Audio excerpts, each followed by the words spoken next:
Hello there, you're most welcome to our ongoing coverage of the Ghana's pre-Commonwealth Games training. And today we are at the Shortleys Community Youth Center, and we are in one of the rooms, community youth room to be precise, down the hallway, and to the left is the gym where the weightlifting team are just about starting their daily routine. Also in there is the lone powerlifter, Charles Narh Teye, and I'll be talking to them, be talking to the coaches who will be giving you a feel of what it takes to have this sort of excellence. And on screen now is the name of the weightlifting center here, Higgins Weightlifting Hall of Excellence, sponsored by Hamilton Tamak. Let's get in there, have a feel of what is going on as the team continues its preparation to the Commonwealth Games unabated. So the man in your shorts is Charles Narh Teye, the second major competition after the Olympic Games. He competed in the 2012 Olympic Games in London as Ghana's lone powerlifter. So he has that international pedigree and experience to be able to compete at the highest level. Charles, good morning. Good morning. And how are things? Yeah, good. Okay, so what are you doing today? Today I'm doing powerlifting training, but I'm going to do my first attempt, second attempt, third attempt. I'm going to really try my attempts at the competition grounds. Okay, well, what do you mean by first attempt, second attempt, third attempt? You have three opportunities to lift the heaviest that you can. That wins you a medal. So you start, maybe you might say I'm going to lift 100 kilo, and then if you're able to get a white flag, that is correct, then you increase by maybe 110, 120. So I'm going to try the lifts that I'm going to lift on the platform. Okay. Because I've been training for a while, so I now have to start training with what I'm supposed to lift at the grounds, because we have about 2 weeks more to go. Okay, so what weight are you going to start with today? I'm going to try with 140 kilo, and then move to 145. That's a lot. Try 150 kilo. That's a lot. Yeah. You must be a very strong man. Yes, because with a competition you have to be very strong. You know, we want to die for our mother Ghana, so we have to go out. And as far as the government has paid for you to come for a training tour, then you have to also put in your best. Okay. So, how did you get into this sport?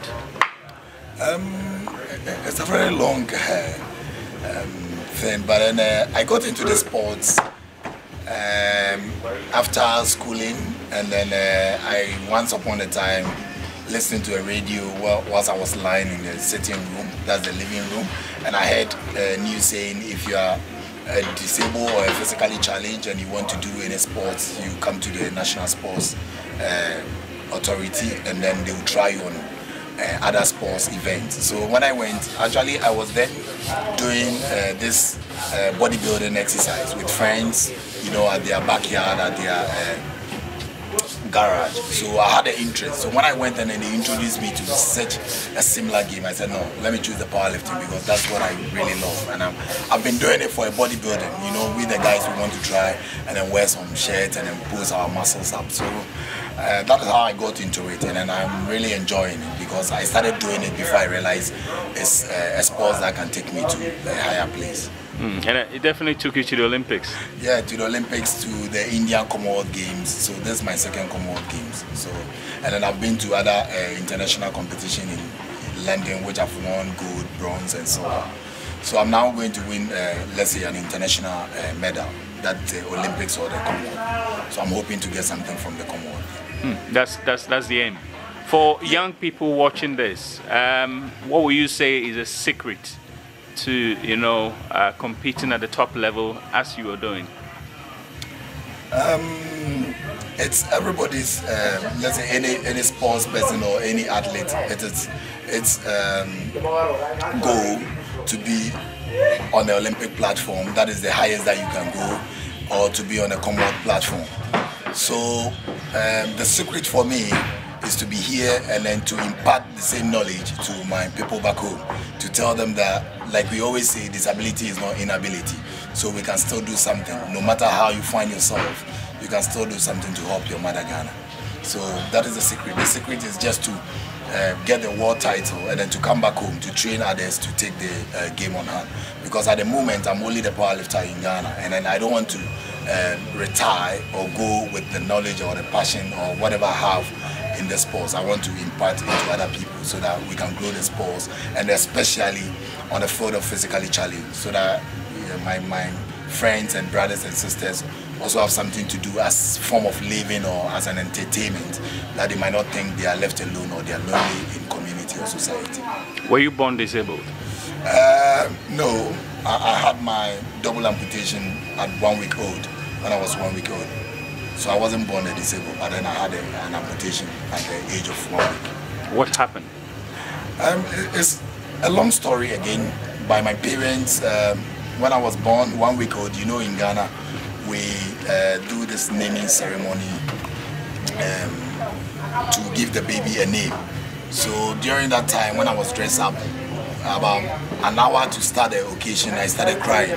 So everybody was like, "Mommy, can you give him a breast milk?" and things like that. Or everybody was trying to bring whatever he or she knows when the baby is crying on board. But I still didn't keep quiet, and I was still crying. So all of a sudden, they realized that where they've put in the socks, like the socks that they wear, where it got into my feet were all black. So they advised that maybe they should take the socks, because maybe the elastic was too much for me and the blood is all flowing in and out. So when they took the socks, with my parents, within a twinkling of an eye, the whole place became black, and then the legs became like you have spotted on it, like you've had a hot oil or hot water poured on your leg, you know how it does.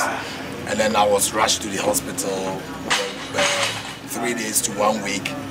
I started feeling water, and started getting weak, because I was a baby, 1 week old, so you can imagine how small I am with my bones and everything. So the doctor decided to amputate it, otherwise it's going to eat into my body. Do you feel, yeah, I've been using it from childhood, so I don't even experience the pains and whatever, because it wasn't anything that I was involved in an accident, or I grew up before I realized what is happening. So as a baby, so I had a pain during my baby time or my childhood, so now I'm okay. Fine. Do you feel disadvantaged sometimes? Before, like you said before, because we are 7 in number in the family, like siblings, and then when they go out to play and I can't play, I feel, why me? Because I'm the 6th born. So why me? Why? It didn't start from the 1st born or the 2nd born or the 3rd born or whatever.